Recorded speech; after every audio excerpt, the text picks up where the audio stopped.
All right, Salakia, a call came through. But as I was saying, this ain't nothing new, man.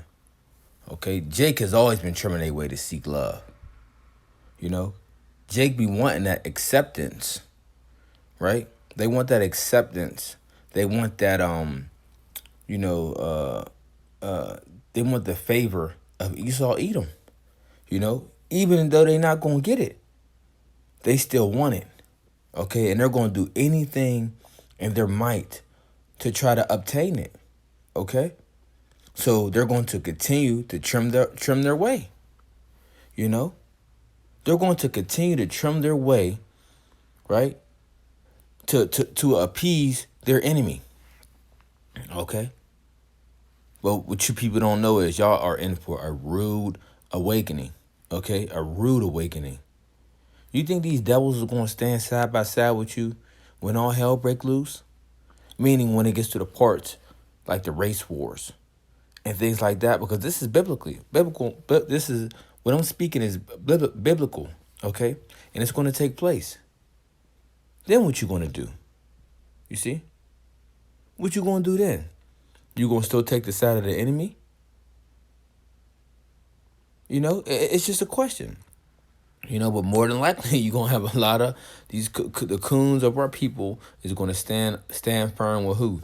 Esau Edom. That's why I read in Isaiah the 13th chapter, he that is joined unto them shall fall by the sword. Okay, if you think race wars is not in the Bible, then you explain this. Okay, you explain it. If race wars is not in the Bible, right? Slaka. Tell me what this means. The book of 2nd Ezra 15. Let's see. Oh, there we go. 15 verse 15 it says, for the sword and their destruction draweth nigh, and one people shall stand up to fight against another, and swords in their hands. Okay? And this is what's going to be taking place, Race wars, People fighting against people, nation against nation, right? See, what's that, Matthew? Matthew 24 verse. Let's see, what is it?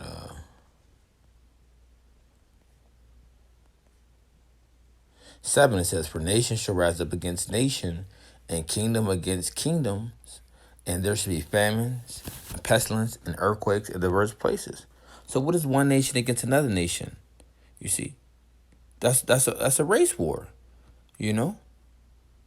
Now you can look at it, and there's two aspects you can look at it. You can look at it, because we're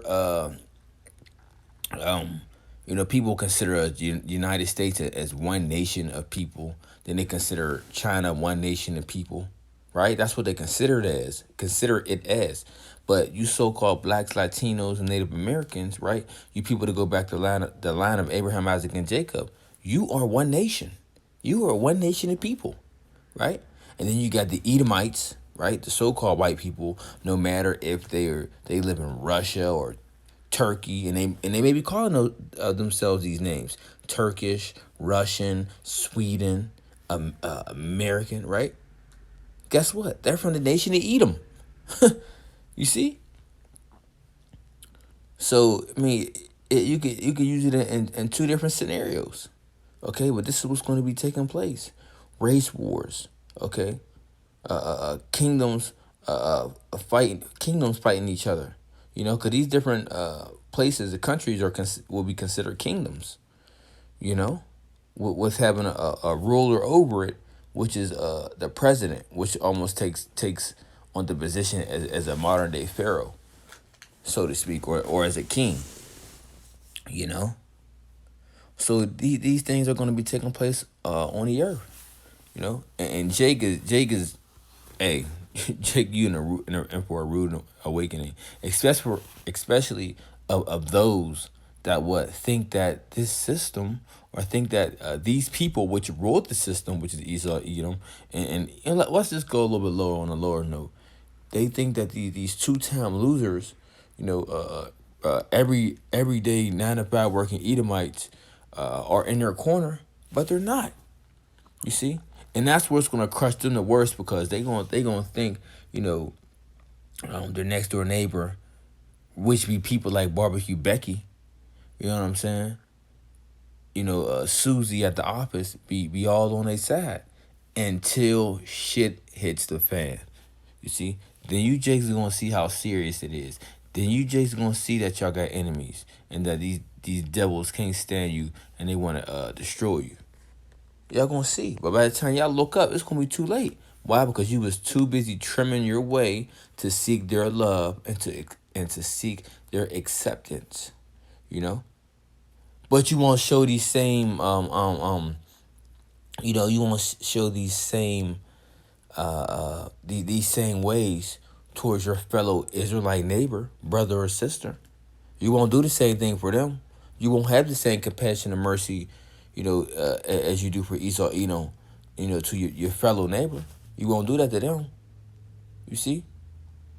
But you could do it to another nation. Man, you Jakes is full of shit, man. You Jakes ain't nothing. Y'all full of shit. I want to close up with this. I'm not gonna make it too long. All right, I want to get the book of Psalms 50, verse let me see. That's not what I want. We'll go to 55. Let's go get a characteristic of Esau, right?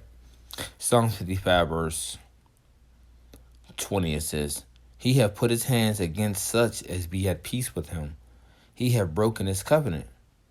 The words of his mouth were smoother than butter, but war was in his heart. His words were softer than oil, yet were they drawn swords. And this is Esau Edom, man. This is one of his characteristics. He knows how to speak with a smooth tongue of gal, to the point where you don't even know if a person's mind is not even open to it, or if a person's mind is not even, doesn't have that the right discernment or proper discernment, right? They have no clue that they're being beguiled. It says the words of his mouth were smoother than butter, but war was in his heart. But in his heart, in his mind, right, he's thinking about war. It says his words were softer than oil, yet were they drawn swords. So Esau's good at speaking real. He's real conniving. He's good at speaking real sweetly, to get you to a point where, your guard is down. But then once your guard is down, he's striking. He's striking as soon as your guard is down. And what they always say, good offense is played by good defense. But this is how Esau got you, Jakes, man. He break down y'all comfortability zone, right? To the point where y'all in his corner, and then what? He swallow you up. You see? So, hey, I mean, that's the point, you Jakes, man. Y'all out of there, man. And all you Jakes that's joined to these heathens, man, y'all gonna fall by the sword. Hey, so with that, I want to say shalom.